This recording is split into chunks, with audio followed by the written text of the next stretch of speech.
একজন টিচারের কাছে সারাটা সপ্তাহ কিভাবে যায় সে টিচারই জানে। এতটা পরিমাণে হেডেক হয়ে যায় বাচ্চাদের সাথে সময় কাটানো, তাদের খুনসুটি, তাদের আবদার এসব মেটাতে, মেটাতে জানি না কখন সপ্তাহের একটা দিন মনে হয় খুবই ক্লান্ত।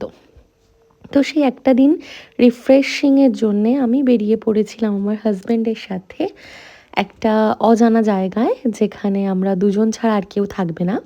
তো অবশেষে লাস্টে সেই জায়গাটাতে গিয়ে তো আমাদের সাথে স্ক্যাম হয়ে গেছিলো, সেটা আমরা আগের ভিডিওতেই বলেছিলাম। কিন্তু আমি না দেখিয়ে আর পারলাম না, এই রাস্তাটা এতটাই অপরূপ ছিল।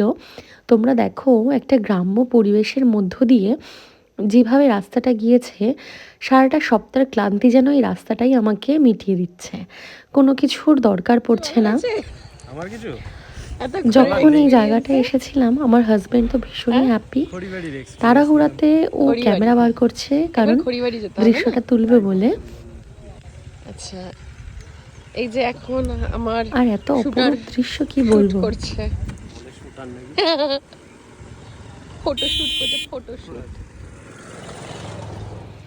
যাই হোক, এক কথায় অনবদ্য এই জায়গায় যে গ্রাম্য পরিবেশের এই ছাগলগুলো, ভেড়া তো নয়, সরি ভুল বললাম, ছাগলগুলো যে লাফিয়ে লাফিয়ে যাচ্ছে, আমি তো এক টাইমের জন্য একটু ভয় পেয়ে গিয়েছিলাম বিকজ অফ ওদের শিংগুলো, বাপরে। তো ওরা যখন এখান থেকে যাচ্ছিল আর ছোট্ট ছোট্ট ছাগলগুলো এত কিউট, কি বলবো, আমার তো নিয়েই কোলে নিতে ইচ্ছে করছিল। যাই হোক, কিন্তু ওদের লাফানো দেখে আমি তো প্রচণ্ড ভয়াবিত। যাই হোক, খুব সুন্দর তো মুহূর্ত কাটিয়েছি।